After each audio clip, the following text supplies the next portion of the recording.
Hi friends, ಶಾರಿಕಾ ಶ್ರುತಿ home ರೆಸಿಪೀಸ್ಗೆ ಸ್ವಾಗತ. ಇವತ್ತಿನ special ಏನಂತಂದರೆ ಒಳ್ಳೆ ಮೊಟ್ಟೆ ಸಾಂಬಾರನ್ನು ಮಾಡೋಣ. ತುಂಬ ರುಚಿಯಾಗಿರುತ್ತದೆ ಇದು. ಇನ್ನು ಇದನ್ನು ಮಾಡೋಕ್ಕಿಂತ ಮುಂಚೆ ಇನ್ನೂ ಯಾರು ನಮ್ಮ ಚಾನಲ್ಗೆ ಸಬ್ಸ್ಕ್ರೈಬ್ ಆಗಿದ್ದ ಅವರು ಈಗ ಸಬ್ಸ್ಕ್ರೈಬ್ ಆಗಿ ಹಾಗೆ ಮುಂದಿನ ನೋಟಿಫಿಕೇಷನ್ಗಾಗಿ ಬೆಲ್ ಐಕನನ್ನು ಪ್ರೆಸ್ ಮಾಡಿ.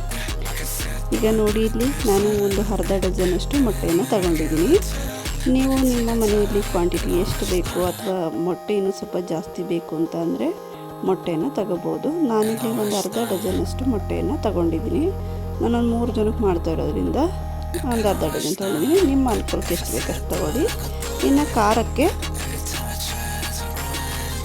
ಖಾರಕ್ಕೆ ನಾವು ಮಸಾಲೆಯನ್ನು ರುಬ್ಬೋದಕ್ಕೆ ನಾನಿಲ್ಲಿ 1.5 2 ಬೆಳ್ಳುಳ್ಳಿ, ಸಣ್ಣದ 2 ಬೆಳ್ಳುಳ್ಳಿ ಮತ್ತು 1 ಹೆಚ್ಚಿದ ಈರುಳ್ಳಿ ಮತ್ತು ಒಂದು ಅರ್ಧ ಇಂಚಷ್ಟು ಶುಂಠಿ ಮತ್ತು ಒಂದು 3 ಪೀಸು ದಾಲ್ಚಿನ್ನಿ ಅಂದರೆ ಚಕ್ಕೆ, ಇನ್ನು ಒಂದು 2 ಲವಂಗ, 2 ಲವಂಗ ಮತ್ತು ಒಂದು ಏಲಕ್ಕಿಯನ್ನು ತೊಗೊಂಡಿದ್ದೀನಿ. ಮತ್ತು ಒಂದು 3 ಅಥವಾ 4 ಮೆಣಸು, ಕಾಳು ಮೆಣಸು ಮತ್ತು ಕೊತ್ತಂಬರಿ ಸೊಪ್ಪು.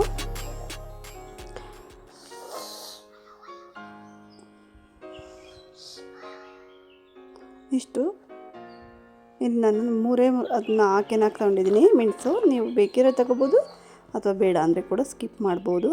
ಮತ್ತು ಇಲ್ಲಿ ಏನು ಕ್ವಾಂಟಿಟಿ ಇದೆ, ನೀವು ಮೊಟ್ಟೆನ ಯಾವ ಪ್ರಮಾಣದಲ್ಲಿ ತಗೋತೀರೋ ಅದೇ ಪ್ರಮಾಣದಲ್ಲಿ ನೀವು ಮಸಾಲೆ ಐಟಮನ್ನು ಜಾಸ್ತಿ ಮಾಡ್ಕೋಬೋದು ಅಥವಾ ಕಡಿಮೆಯನ್ನು ಮಾಡ್ಕೋಬೋದು. ಖಾರ ಅರಿಯೋದಕ್ಕೆ ಈಗ ನಾನು ಮಸಾಲೆ ಪುಡಿಗಳನ್ನು ತೋರಿಸ್ತೀನಿ. ಮಸಾಲೆ ಪುಡಿಗಳಲ್ಲಿ ನಾನಿಲ್ಲಿ 1 ಚಮಚ ಧನಿಯಾ ಪುಡಿಯನ್ನು ತಗೊಂಡಿದ್ದೀನಿ ಮತ್ತು ಒಂದು ಕಾಲು ಸ್ಪೂನಷ್ಟು ಅರಿಶಿಣ ಮತ್ತು 1 ಚಮಚದಷ್ಟು ಅಚ್ಚ ಖಾರದ ಪುಡಿಯನ್ನು ತೊಗೊಂಡಿದ್ದೀನಿ. ನಾನಿಲ್ಲಿ ಒಂದೇ ಒಂದು ಟೊಮೆಟೊ ಹಣ್ಣನ್ನು ಹೆಚ್ಚಿಟ್ಕೊಂಡಿದ್ದೀನಿ. ನೀವು ಟೊಮೆಟೊ ಹಣ್ಣನ್ನು ಬೇಕು ಅಂದರೆ ಹಾಕೋಬೋದು ಅಥವಾ ಬೇಡ ಅಂದರೆ ಸ್ಕಿಪ್ ಮಾಡ್ಬೋದು. ಆದರೆ ನಾನಿಲ್ಲಿ ಟೊಮೆಟೊ ಹಣ್ಣನ್ನು ಯೂಸ್ ಮಾಡಿರ್ತೀನಿ, ಉಪ್ಪು ಖಾರ ಹುಳಿ ಎಲ್ಲ ಚೆನ್ನಾಗಿ ಬರಲಿ ಅಂತ. ನೆಕ್ಸ್ಟು ನಾನಿಲ್ಲಿ 1 ಬೌಲ್ ಆಗುವಷ್ಟು ಹಸಿ ತೆಂಗಿನಕಾಯಿ ತುರಿಯನ್ನು ತಗೊಂಡಿದ್ದೀನಿ. ನೀವು ತೆಂಗಿನಕಾಯಿ ಪ್ರಮಾಣವನ್ನು ಜಾಸ್ತಿ ಬೇಕಾದರೂ ತಗೋಬೋದು ಅಥವಾ ಕಡಿಮೆ ಬೇಕಾದರೂ ತಗೋಬೋದು. ನಾನು ಸ್ವಲ್ಪ ತೊಗೊಂಡಿದ್ದೀನಿ. ಮತ್ತು ನೆಕ್ಸ್ಟು ನಾನು ಈ ಸಾಂಬಾರಿಗೆ ಒಗ್ಗರಣೆ ಹಾಕಲಿಕ್ಕೆ ಅಂತ 1 ಈರುಳ್ಳಿಯನ್ನು ಹೀಗೆ ಸ್ಲೈಸಾಗಿ ಹೆಚ್ಚಿಟ್ಕೊಂಡಿದ್ದೀನಿ.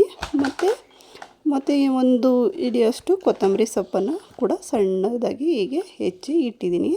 ಇದು ಆಪ್ಷನಲ್ಲು, ಬೇಕು ಅಂದರೆ ನೀವು ಮಾಡ್ಕೋಬೋದು, ಬೇಡ ಅಂದರೆ ಸ್ಕಿಪ್ ಮಾಡ್ಬೋದು. ಮಾಡಿದರೆ ತುಂಬ ಚೆನ್ನಾಗಿರುತ್ತೆ. ಈಗ ಮಸಾಲೆ ರೆಡಿ ಮಾಡೋದು ಹೇಗೆ ಅಂತ ನೋಡೋಣ ಬನ್ನಿ. ಈಗ ಒಲೆ ಮೇಲೆ ಒಂದು ಬಾಣಲೆಯನ್ನು ಇಟ್ಟು ನಾವು ಮಸಾಲೆಯನ್ನು ರೆಡಿ ಮಾಡಿದ್ವಲ್ಲ, ಅಂದರೆ ರುಬ್ಬಕ್ಕೆ ಇಟ್ಕೊಂಡಿದ್ವಲ್ಲ, ಅವನ್ನೆಲ್ಲ ಒಂದು ಸಲ ಫ್ರೈ ಮಾಡ್ಕೋಬೇಕಾಗುತ್ತೆ. ಈಗ ಈರುಳ್ಳಿಯನ್ನು ಹಾಕಿದಾದ್ಮೇಲೆ ಶುಂಠಿಯನ್ನು ಹಾಕಿ ಇವನ್ನ ಸ್ವಲ್ಪ ಹುರ್ಕೋಬೇಕು. ಇವೆಲ್ಲನೂ ಬೆಳ್ಳುಳ್ಳಿ ಇವನ್ನ ಹಾಕಿ ಸ್ವಲ್ಪ ಸ್ಮೆಲ್ ಹೋಗೋ ತನಕ ಹುರಿಬೇಕು.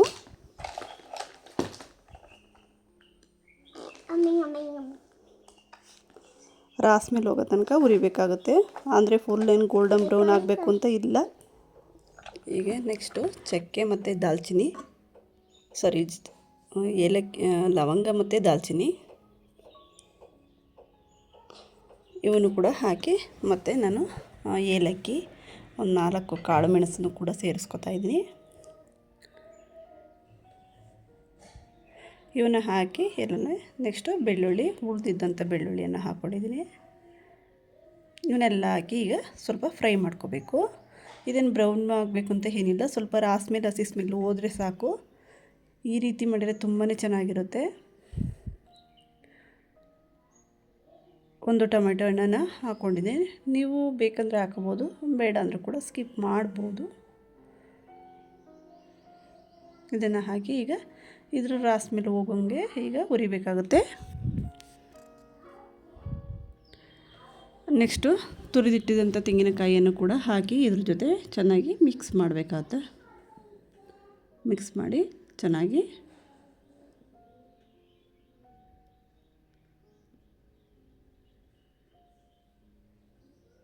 ಈ ಒಗ್ಗರಣೆ ಜೊತೆ ಎಲ್ಲ ಚೆನ್ನಾಗಿ ಇದನ್ನು ಮಿಕ್ಸ್ ಮಾಡ್ಕೋಬೇಕಾಗುತ್ತೆ. ನೆಕ್ಸ್ಟು ನಾವು ಮಸಾಲೆ ಪುಡಿಗಳನ್ನು ಇಟ್ಕೊಂಡಿದ್ವಲ್ಲ ಅವನ್ನೆಲ್ಲ ಈಗ ಹಾಕಿಬಿಟ್ಟು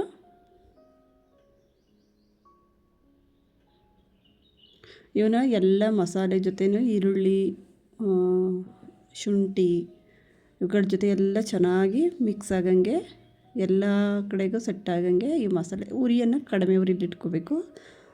ಲೋ ಫ್ಲೇಮಲ್ಲಿ ಇಟ್ಕೊಂಡು ಮಾಡಬೇಕಾಗತ್ತೆ. ಇಟ್ಕೊಂಡು ಇವೆಲ್ಲ ಮಿಕ್ಸ್ ಆಗಂಗೆ ಚೆನ್ನಾಗಿ ಮಿಕ್ಸ್ ಮಾಡಬೇಕು. ಇದನ್ನು ಚೆನ್ನಾಗಿ ಮಿಕ್ಸ್ ಮಾಡಿದ್ಮೇಲೆ ಅದನ್ನು ಇಳಿಸ್ಬಿಟ್ಟು ಇದಕ್ಕೆ ನಾನು ಕೊತ್ತಂಬರಿ ಸೊಪ್ಪನ್ನು ಕೂಡ ಹಾಕುತ್ತಾ ಇದ್ದೀನಿ.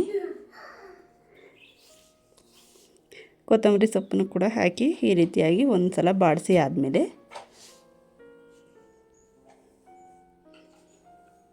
ಹೀಗೆ ಬಾಡಿಸ್ತಾ ಇದ್ಮೇಲೆ ಇದನ್ನು ಚೆನ್ನಾಗಿ ಆರೋದಕ್ಕೆ ಬಿಡಬೇಕು. ಯಾವುದೇ ಕಾರಣಕ್ಕೂ ಬಿಸಿಯಲ್ಲಿದ್ದಾಗ ಇದನ್ನು ಆಡಿಸ್ಬಾರ್ದು,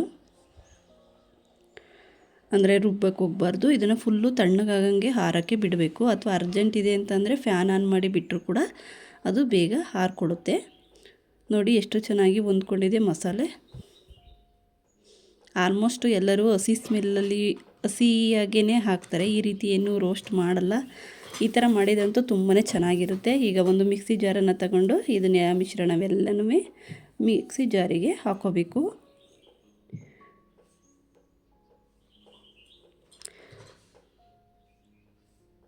ಎಲ್ಲ ಮಸಾಲೆನೂ ಮಿಕ್ಸಿ ಜಾರಿಗೆ ನೀಟಾಗಿ ಹಾಕ್ಕೊಂಡು ಇದನ್ನು ನುಣ್ಣಗೆ ಅಂದರೆ ಸಣ್ಣಗೆ ಚೆನ್ನಾಗಿ ಪೇಸ್ಟ್ ಮಾಡಬೇಕು. ಅಂದರೆ ಸಣ್ಣಗೆ ರುಬ್ಕೊಬರಬೇಕು. ಬಿಸಿಯನ್ನು ಹಾಕಿಬಿಡಿ. ಬಿಸಿಯನ್ನು ಹಾಕಿದರೆ ಅದು ಜಾರು ಕೂಡ ಹೀಟ್ ಆಗುತ್ತೆ ಮತ್ತು ಮಸಾಲೆ ಟೇಸ್ಟು ಕೂಡ ಚೇಂಜ್ ಆಗುತ್ತೆ. ಹಾಗಾಗಿ ಬಿಸಿ ಇದನ್ನು ಯೂಸ್ ಮಾಡೋಕ್ಕೆ ಹೋಗ್ಬಿಡಿ. ಈಗ ಇದನ್ನು ರುಬ್ಬಿ ಆಗಿದೆ. ಇದನ್ನು ನಾವೇನು ಮಾಡಬೇಕಂತ ಅಂದರೆ ಒಂದು ಕನ್ಸಿಸ್ಟೆನ್ಸಿ ಸಾಂಬಾರು ಕನ್ಸಿಸ್ಟೆನ್ಸಿ ಎಷ್ಟು ಬೇಕು ಅಷ್ಟಕ್ಕೆ ನಾವು ಇದನ್ನು ನೀರಿನ ಪ್ರಮಾಣವನ್ನು ಹಾಕ್ಕೊಂಡು ರೆಡಿ ಮಾಡ್ಕೋಬೇಕು. ಈಗ ನಾನು ಒಂದು ಪಾತ್ರೆನ ತೊಗೊಂಡು ಇದಕ್ಕೆ ರುಬ್ಬಿದಂಥ ಖಾರವನ್ನೆಲ್ಲ ಹಾಕುತ್ತಾ ಇದ್ದೀನಿ.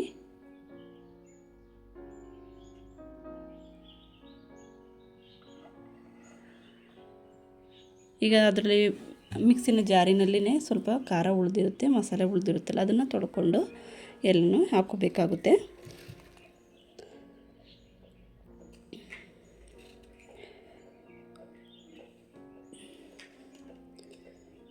ಮಿಕ್ಸಿ ಜಾರಲ್ಲಿ ಅಂದರೆ ಮುಚ್ಚಳದಲ್ಲೆಲ್ಲ ಖಾರ ಇರುತ್ತಲ್ಲ ಅದನ್ನೆಲ್ಲ ತೊಳೆದು ಹಾಕೋಬೇಕು. ಹಾಕಿ ಈಗ ನಮಗೆ ಸಾಂಬಾರು ಯಾವ ಹದಕ್ಕೆ ಬೇಕು ಮತ್ತು ಎಷ್ಟು ಪ್ರಮಾಣ ಬೇಕು ಅದನ್ನು ನೋಡಿ ಈಗ ನಾವು ಸೌಟಲ್ಲಿ ಒಂದು ಸಲ ಅದನ್ನು ತಿರುಗಿಸಿ ಹೇಗಿದೆ ಅನ್ನೋದನ್ನು ನೋಡಿ, ಅಂದರೆ ಫುಲ್ಲು ತೆಳುಗೂ ಮಾಡಬಾರ್ದು. ಈಗ ನಾನು ಉಪ್ಪನ್ನು ಹಾಕ್ತಾಯಿದ್ದೀನಿ. ಇದನ್ನು ಬೇಯೋದಕ್ಕೆ ಇಡಬೇಕಾಗುತ್ತೆ. ಉಪ್ಪನ್ನು ಹಾಕಿ ಇದು ಚೆನ್ನಾಗಿ ಕುದಿಬೇಕು. ಕುದೀತಾ ಇದೆ ನೋಡಿ,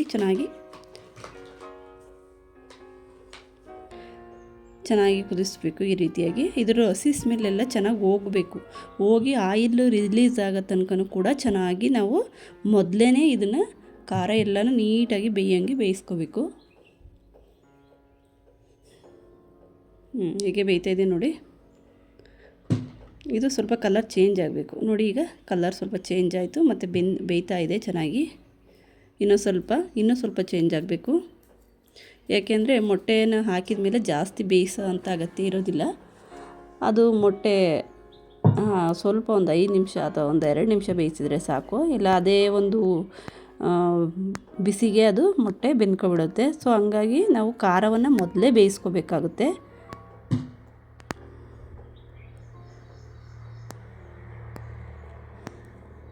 ಮೊಟ್ಟೆ ಹಾಕಿದ ಮೇಲೆ ಬೇಯಿಸೋಕ್ಕೆ ಆಗಲ್ಲ. ಸೊ ಅದಕ್ಕೆ ನೀವು ಮೊದಲೇ ಎಲ್ಲ ನೀಟಾಗಿ ಬೇಯಿಸ್ಕೊಂಡು ರೆಡಿ ಮಾಡ್ಕೊಂಡು ಆಮೇಲೆ ಮೊಟ್ಟೆನ ಹಾಕೋಬೇಕಾಗುತ್ತೆ. ನೋಡಿ ಈಗ ಸಾರಿನ ಕಲರ್ ಚೇಂಜ್ ಆಗ್ತಾ ಬರ್ತಾಯಿದೆ. ಈಗ ಮೇಲೆ ಆಯಿಲ್ ಕೂಡ ರಿಲೀಸ್ ಆಗ್ತಾಯಿದೆ. ಈ ಹದ ಬಂದಾದಮೇಲೆ ಈಗ ನಾನು ಇದಕ್ಕೆ ಮೊಟ್ಟೆಯನ್ನು ಬಿಟ್ಕೋತೀನಿ. ಮೊಟ್ಟೆನ ಬಿಡೋಕ್ಕಿಂತ ಮುಂಚೆ ಈ ರೀತಿಯಾಗಿ ಒಂದು ಸೌಟನ್ನು ಇಟ್ಕೊಂಡು ಮೊಟ್ಟೆಯನ್ನು ಹೊಡೆದು ಒಂದೊಂದಾಗಿ ಬಿಟ್ಕೋಬೇಕಾಗುತ್ತೆ. ಈಗ ನಾನು ಬಿಗಿನರ್ಸ್ ಇದ್ದರೆ ಈ ರೀತಿ ಮಾಡಿ, ಯಾಕೆಂದರೆ ಮೊಟ್ಟೆ ಹಾಕಿದ ಮೇಲೆ ಎಲ್ಲ ಒಂದಕ್ಕೊಂದು ಕಚ್ಕೊಬಿಡುತ್ತೆ ಒಳಗಡೆ ಹೋಗಿ. ಆಗ ಏನಾಗುತ್ತೆ ಅಂದರೆ ಎಲ್ಲ ಒಂದು ಕಡೆ ಹೋಗಿ ಹಿಡ್ಕೊಡುತ್ತೆ. ಆಗ ನಾವು ಸೌಟಲ್ಲಿ ಇದು ಮಾಡಿದರೆ ಎಲ್ಲ ಹೆಪ್ಪೆ ಪೊಂದೆತ ಬಂದುಬಿಡುತ್ತೆ. ಒಬ್ಬೊಬ್ಬರಿಗೆ ನಾವು ಬಡಿಸೋದಕ್ಕೆ ಸರಿಯಾಗಿ ಬರಲ್ಲ. ಅದರಿಂದ ಈ ರೀತಿಯಾಗಿ ಒಂದೊಂದು ಕಡೆ ಈ ರೀತಿಯಾಗಿ ಹುಯ್ಕೋಬೇಕು. ಒಂದೊಂದು ಕೂಡ ಅವು ಟಚ್ ಆಗ್ದಂಗೆ. ಈಗ ನೋಡಿ ನಾನು ಒಂದು ಕಡೆ ಸೈಡಿಗೆ ಬಿಟ್ಟಿದ್ದೀನಿ. ಈಗ ನೆಕ್ಸ್ಟು ಇನ್ನೊಂದು ಮೊಟ್ಟೆಯನ್ನು ಹಾಕಿ ನಾವು ಅದೇ ರೀತಿಯಾಗಿ ಸೌಟಿಗೆ ಹುಯ್ಕೊಂಡ್ರೆ ಒಂದು ಮೊಟ್ಟೆ ಭಾಗ ಏನಿರುತ್ತೆ ಅದು ಒಂದು ಕಡೆ ಹೋಗಿ ಕೂತ್ಕೊಳ್ಳುತ್ತೆ. ಹೀಗೆ ಸೌಟ್ಗೆ ಹೋಗಬೇಕು. ಡೈರೆಕ್ಟಾಗಿ ಹುಯ್ತಾರೆ, ಹಂಗೆ ಹುಯ್ದ್ರೆ ಫುಲ್ಲು ಸಾಂಬಾರು ಒಳಗಡೆ ಎಲ್ಲ ಕಲ್ತು ಬಿಡುತ್ತೆ. ನೋಡಿ, ಈಗ ನಾನು ಸೈಡಾಗಿ ಆ ಕಡೆ ಒಂದು ಬಿಟ್ಟಿದ್ದೆ, ಈಗ ಈ ಕಡೆ ಒಂದು ಬಿಟ್ಟೆ.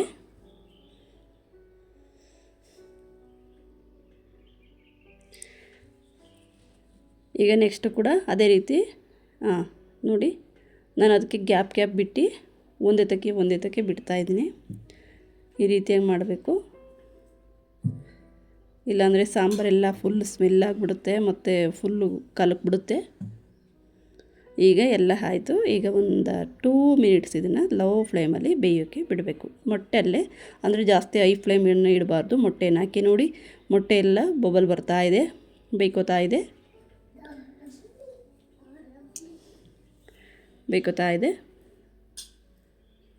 ಇದಕ್ಕೆ ನಾನು ಈ ಕಡೆ ಸೈಡ್ನಲ್ಲಿ ಒಗ್ಗರಣೆಯನ್ನು ರೆಡಿ ಮಾಡಿದ್ದೆ, ಹಾಕೋತಾ ಇದ್ದೀನಿ. ಅಂದರೆ ಈರುಳ್ಳಿ ಮತ್ತು ಕೊತ್ತಂಬರಿ ಸೊಪ್ಪನ್ನು ಸ್ವಲ್ಪ ಎಣ್ಣೆಯಲ್ಲಿ ಬಾಡಿಸ್ದೆ, ಅಷ್ಟೇ ಬಾಡಿಸಿ ಹಾಕ್ತಾಯಿದ್ದೀನಿ. ನಿಮಗೆ ಆಪ್ಷನಲ್ಲೂ ಬೇಕಂದರೆ ಹಾಕೋಬೋದು, ಬೇಡ ಅಂದರೆ ಕೂಡ ಹಾಗೇ ಇದು ಮಾಡ್ಬೋದು. ಈಗ ಹಾಕಿದ್ರೆ ನೋಡಿ ತುಂಬಾ ಚೆನ್ನಾಗಿ ಕಾಣುತ್ತೆ ಮತ್ತು ತುಂಬ ಟೇಸ್ಟಿಯಾಗಿ ಕೂಡ ಇರುತ್ತೆ. ಒಂದು ಈರುಳ್ಳಿಯನ್ನು ಹುರಿದು ಹಾಕಿದ್ರೆ ತುಂಬ ಚೆನ್ನಾಗಿರುತ್ತೆ. ಇದನ್ನು ಮಾಡಲ್ಲ, ಆಲ್ಮೋಸ್ಟ್ ತುಂಬ ಜನ ಮಾಡೋದಿಲ್ಲ. ಹೀಗೆ ಮಾಡಿ ನೋಡಿದರೆ ತುಂಬಾ ಚೆನ್ನಾಗಿ ಬರುತ್ತೆ, ಇಷ್ಟ ಆಗುತ್ತೆ. ನೀವು ಒಂದು ಸಲ ಮಾಡಿ ನೋಡಿದರೆ ಇಷ್ಟ ಆಗುತ್ತೆ.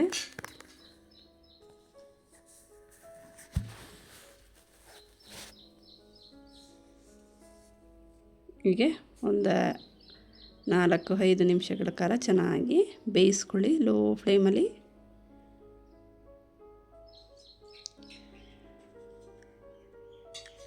ಫುಲ್ಲು ಅದು ಎಗ್ ಒಳಗಡೆ ಇರೋಂಥ ಭಂಡಾರ ಎಲ್ಲ ನೀಟಾಗಿ ಆ ಒಂದು ಲೋ ಫ್ಲೇಮಲ್ಲೇ ಚೆನ್ನಾಗಿ ಬೇಯ್ಕೊಳ್ಳುತ್ತೆ. ಈಗ ನಾನಿಲ್ಲಿ ತೋರಿಸ್ತಿದ್ದೀನಿ ನೋಡಿ, ಈ ಥರ ಸ್ಪೂನಲ್ಲಿ ಸಾಂಬಾರನ್ನು ತಗೋಬೇಕಾಗುತ್ತೆ. ಯಾವುದೇ ರೀತಿ ಸೌಟಲ್ಲಿ ಹಾಕಿ ತೆಗಿಯೋಕ್ಕೆ ಹೋಗ್ಬಾರ್ದು. ಮೊಟ್ಟೆ ಏನಾಗುತ್ತೆ, ಒಡೆದೋಗುತ್ತೆ. ಒಂಥರ ಅನ್ನದ ಕೈ ಥರ ಬರುತ್ತಲ್ಲ ಸ್ಪೂನು, ಅದರಲ್ಲಿ ನೀವು ತೊಗೊಂಡ್ರೆ ಒಂದೊಂದು ಮೊಟ್ಟೆನ ಒಬ್ಬೊಬ್ಬರಿಗೆ ಬೆಳೆಸ್ಬೋದು. ನೀವೊಂದು ಸಲ ಈ ರೀತಿಯಾಗಿ ಮಾಡಿ ನೋಡಿ, ಮನೇಲಿ ತುಂಬಾ ಇಷ್ಟ ಆಗುತ್ತೆ ಮತ್ತು ತುಂಬಾ ರುಚಿಯಾಗಿರುತ್ತೆ. ಈಗ ನೋಡಿ ನಮ್ಮ ಸಾಂಬಾರು ಯಾವ ರೀತಿಯಾಗಿ ರೆಡಿಯಾಗಿದೆ ಅಂತ, ತುಂಬಾ ಚೆನ್ನಾಗಿ ಬಂದಿತ್ತು. ಸೊ ಅದನ್ನು ನಿಮ್ಮ ಜೊತೆ ಶೇರ್ ಮಾಡಬೇಕನ್ನಿಸ್ತು, ಅದಕ್ಕೆ ಈ ರೀತಿಯಾಗಿ ಒಂದು ಸಲ ನಿಮಗೆ ಮಾಡಬೇಕಂತ ಶೇರ್ ಮಾಡಿದ್ದೀನಿ. ಇದನ್ನು ನಾನು ಒಂದು ಬೌಲ್ಗೆ ಈಗ ಬಡಿಸ್ಕೊತಾ ಇದ್ದೀನಿ. ನೋಡಿ, ಈಗ ಒಂದು ಮೊಟ್ಟೆ ಒಂದೊಂದು ರೀತಿಯಾಗಿ ಬರಲಿಕ್ಕೆ ಸರಿಯಾಗಿ ಎಷ್ಟು ಚೆನ್ನಾಗಿ ಬಂದಿದೆ ಅಂತ. ಈ ರೀತಿ ಇದ್ದರೆ ಬೇರೆಯವ್ರಿಗೆ ಬಿಡಿಸೋದಕ್ಕೂ ಕೂಡ ತುಂಬಾ ಚೆನ್ನಾಗಿರುತ್ತೆ. ಎಲ್ಲ ಕಚ್ಕೊಬಿಟ್ರೆ ಸುಮ್ಮನೆ ಮುರಿದು ಹಾಕಬೇಕದು ಸರಿಯಾಗಲ್ಲ, ಮತ್ತು ಸಾಂಬಾರೆಲ್ಲ ಹರಡ್ಕೊಬಿಡುತ್ತೆ. ತುಂಬಾ ಚೆನ್ನಾಗಿರುತ್ತೆ.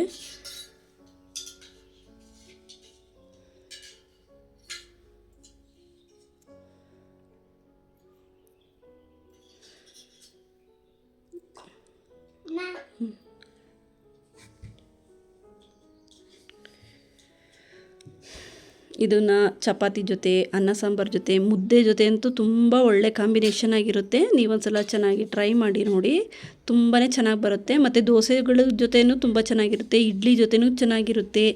ಇಡ್ಲಿ, ದೋಸೆ, ರೈಸು ಮತ್ತು ಮುದ್ದೆ ಜೊತೆ ಅಂತೂ ತುಂಬ ಒಳ್ಳೆ ಕಾಂಬಿನೇಷನು. ನಾನು ಅನ್ನ ಮುದ್ದೆ ಸಾಂಬಾರು ಅಂದರೆ ನಾನು ಮುದ್ದೆ ಅನ್ನೋದ್ರ ಜೊತೆ ಇದನ್ನು ಸರ್ವ್ ಮಾಡ್ಕೊಂಡಿದ್ದೆ.